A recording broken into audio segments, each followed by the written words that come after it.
नहमदुहु व नुसल्ली व नुसल्लिम अला रसूलिहिल करीम अऊज़ु बिल्लाहि मिनश शैतानिर रजीम बिस्मिल्लाहिर रहमानिर रहीम। बहुत पुरमसरत लम्हात हैं कि ये तकरीब पॉपुलेशन काउंसिल और मीडिया के बहुत बड़े ग्रुप डॉन ग्रुप के ज़ेर एहतमाम बरपा है और इसकी सदारत हमारे बहुत ही मोहतरम जनाब वज़ीर इत्तिलात व नशरियात जनाब मोहतरम तारड़ साहब फरमा रहे हैं, जो कि हमारे इस काम के हवाले से यकीनन बहुत रेलेवेंट है मिनिस्ट्री। और जय्यद तरीन उलमा जो इस वक्त पाकिस्तान में हैं वो हमारे सामने मौजूद हैं। इस्लामी नज़रियाती कौंसिल जो कि एक आइनी इदारा है और पाकिस्तान के 1973 के आइन में इसकी बाकायदा चैप्टर 9 में प्रोविज़न है। उनके साबिक सरबराह भी तशरीफ़ फरमा हैं। उन्होंने बहुत खूबसूरत अंदाज में अभी जुलाई में इस हवाले से जो तकरीब हुई थी जय्यद उलमाए किराम की, उसकी तफसील बताई।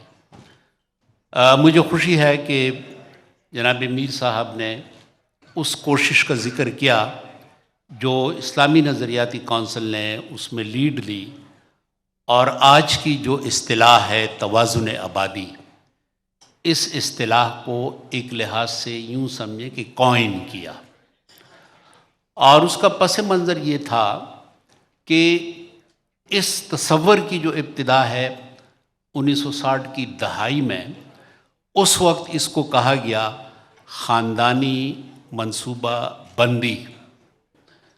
तो अब ये मंसूबा बंदी और बंदी के लफ्ज़ से एक बहुत बड़ा इबहाम पैदा हुआ, क्योंकि उन्हीं दिनों में एक इस्तिलाह हिंदुस्तान में भारत में मुरव्वज हुई थी मुसलमानों के हवाले से, नस्बंदी। चुनांचे दोनों के दरमियान ये इबहाम पैदा हुआ कि ये तो कोशिश है कि ज़ब्त तौलीद और ज़ब्त विलादत, इस किस्म की इस्तिलाहात और इस किस्म के तस्वुरात को आगे बढ़ाया जाए। मैं समझता हूँ कि इत्तिलाती लिहाज से ये हमारी उस वक्त बहुत बड़ी गलती थी कि हमने इस्तिलाह को कॉइन करने में मुनासिब कोशिश नहीं की और उसकी वजह से एक बड़ी मुश्किल सूरत हाल पैदा हुई। चुनांचे उस वक्त का जो लिटरेचर है, उस लिटरेचर में तमाम उलमाए किराम ने बशमूल उस वक्त जो जय्यद तरीन आलिम थे मुफ्ती मोहम्मद शफ़ी साहब, उनकी किताब सामने आई और मौलाना मौदूदी साहब की किताब सामने आई और मौलाना मुफ्ती महमूद और मौलाना ग़ुलाम गौस हज़ारवी ने पार्लियामेंट के अंदर, कौमी असम्बली के अंदर बहुत ज़बरदस्त सख्त तकरीरें की इस पूरे तस्वर के ख़िलाफ़।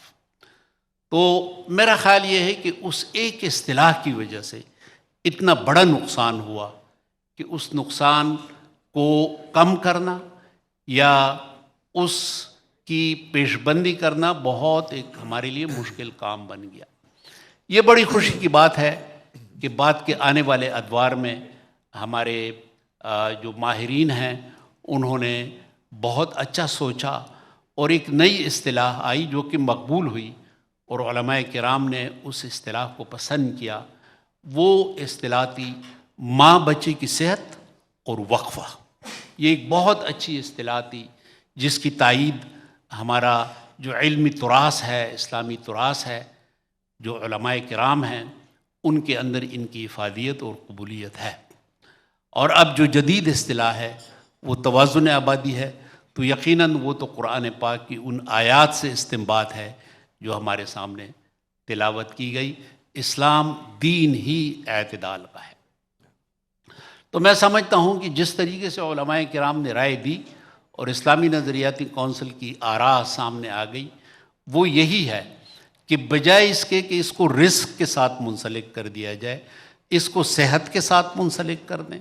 तो जब सेहत के साथ मुंसलिक कर दें तो ये एक अमूमी बात है कि अगर आप वक्फ़ा नहीं करेंगे, अगर आप मुनासिब वक्फ़ा नहीं करेंगे तो माँ और बच्चे दोनों की सेहत ख़राब होगी, स्टंट बच्चे पैदा होंगे, बीमार और कमज़ोर लाग़िर माँ होगी, जो कि ज़ाहिर है कि एक बेहतर तरबियत की तरफ अपनी आइंदा नस्ल को لے جانے میں مشکلات محسوس کرے گی، اور پورا خاندان ظاہر ہے کہ ایک بڑے مشکل حالات سے دو چار ہوگا۔